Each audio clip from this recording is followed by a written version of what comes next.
Bonjour à tous et à toutes. Nous voilà déjà rendus le 5e mois de l'année, le mois de mai. Le mois le plus beau, le mois qui est consacré à Marie, la mère de Jésus. Pâques a été très tard cette année. Nous venons juste de fêter cette grande fête. Cette fête qui nous donne la résurrection du Christ, la mort, la résurrection du Christ, et qui maintenant nous fait tourner vers les horizons du nouveau monde que le Seigneur nous invite à créer. Et nous marchons vers cette Pentecôte, car nous réalisons que nous ne pouvons pas remplir cette mission sans le don de l'Esprit Saint. Et nous savons très bien que les apôtres, dans les premières années de la fondation de l'Église, on peut dire ainsi, que les apôtres et les disciples de Jésus, à ce moment-là, ont fait face à plusieurs difficultés. Ils ont dû surmonter des défis énormes et un changement de voir, de faire dans la foi. Car le temple ne devient plus le centre, comme ils étaient dans le peuple juif, mais le Christ, la communauté, devient le centre de la foi chrétienne. La communauté. Et nous sommes tous des membres de cette communauté. Nous avons renouvelé lors de la veillée pascale nos promesses du baptême. Et quelles étaient ces promesses-là? Que nous étions pour nous engager à suivre Jésus, à le connaître, à l'aimer et à le servir en étant actifs dans notre monde d'aujourd'hui. Car la mission de Jésus, basée sur la mort et la résurrection de Jésus, ne demeure pas dans le cénacle où ils étaient retirés, mais les portes sont grandes ouvertes et ils sont partis dans le monde, marcher vers cet horizon qui était très loin, à annoncer et à proclamer cette bonne nouvelle de Jésus. Et c'est avec le don de l'Esprit Saint, recevez l'Esprit Saint, que nous avons ce courage et cette force d'aller apporter cette bonne nouvelle de Jésus. Et cette foi que nous avons en Jésus-Christ n'est pas seulement une belle petite histoire, c'est un engagement de notre part à vouloir être impliqués à apporter cette bonne nouvelle dans notre monde aujourd'hui. On peut penser que annoncer la bonne nouvelle de Jésus est quelque chose d'extraordinaire, qu'il faut être bien qualifié et qu'il faut connaître toutes les connaissances de la Bible. Non. La bonne nouvelle s'annonce dans les petits gestes que nous faisons pour les autres dans notre vie, dans notre quotidien, dans notre réalité. La mission se trouve dans ma réalité et dans la vôtre, dans la tienne, parce que c'est la réalité qu'il faut changer. La réalité qui est assombrie, qui est prise par toutes sortes de façons de voir, de faire et d'agir. Nous avons été envoyés à porter cette bonne nouvelle, telle que nous sommes. D'être cette résurrection pour plusieurs personnes. Alors il faut quitter le cénacle, il faut aller se mettre dans les rues, il faut aller à la rencontre des gens. Car les gens nous cherchent. Ils sont à la rencontre de nous. Et nous avons cette bonne nouvelle à apporter au monde. Et quelle est ma réalité, sinon de rencontrer des personnes qui sont découragées de la vie? Ces personnes qui sont complètement, se sentent opprimées. Ces gens qui se sentent seuls, découragés, perdus, oubliés. Et tout se fait par des gestes très simples, par une présence, une tasse de café, une visite. Et des fois, aller au-delà de ça et d'aller à la rencontre des pauvres de la rue. Les pauvres qui sont ailleurs. Car eux aussi attendent cette annonce de la bonne nouvelle. C'est pas tellement qu'est-ce que vous allez dire, mais comment vous allez le faire pour les autres. Voilà la grande chose.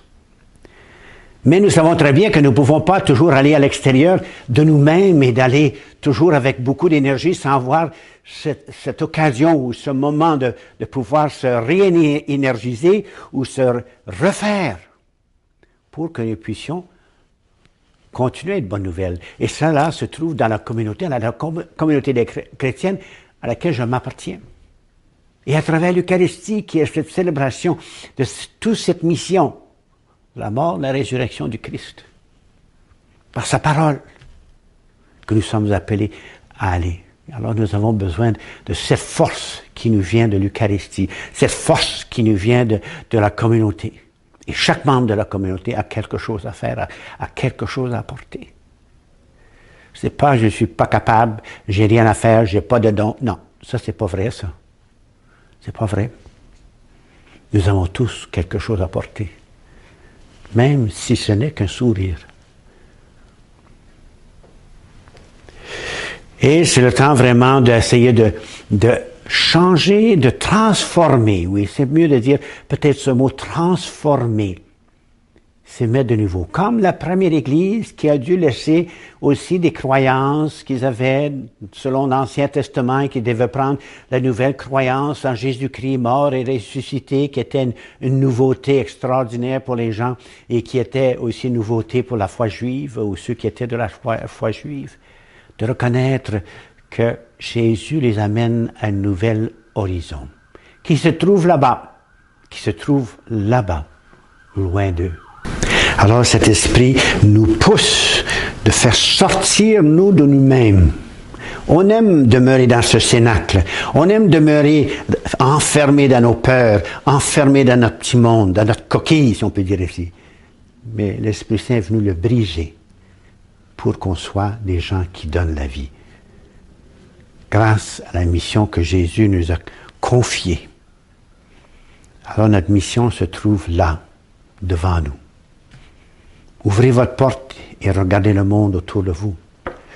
Aujourd'hui, nous n'avons certainement pas une image très positive de notre monde, avec toute cette violence qui se trouve, tout ce désir de revanche, de meurtre, et comment on a tué toutes ces personnes à Sierra Leone, Sri Lanka,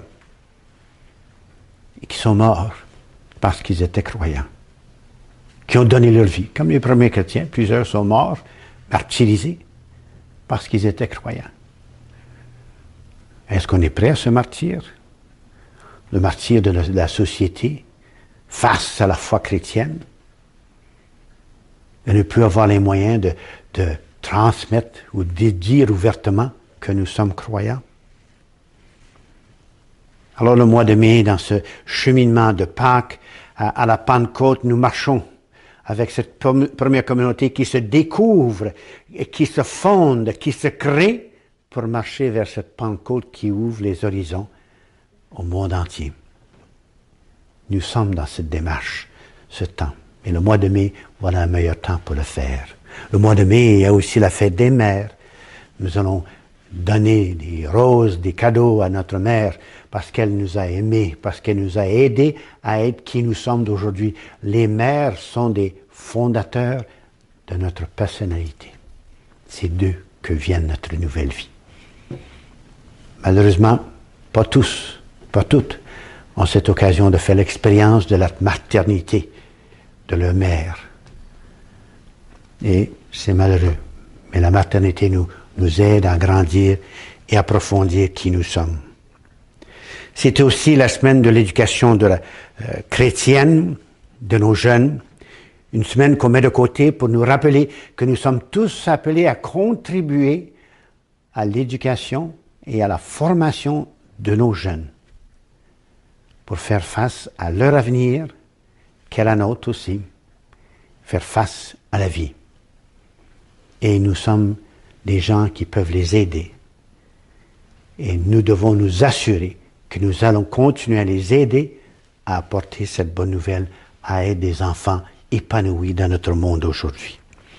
Et à la fin du mois, nous allons fêter cette journée mise de côté, que nous mettons de côté à tous les ans pour les servants de messe, pour ceux qui servent à l'autel. Eh bien, eux aussi, il faut les fêter, il faut les remercier d'être là le dimanche quand ils ont certainement de l'idée d'être ailleurs, mais qui sont là pour que nous puissions vraiment célébrer avec toute la communauté chrétienne dans la joie et dans la paix.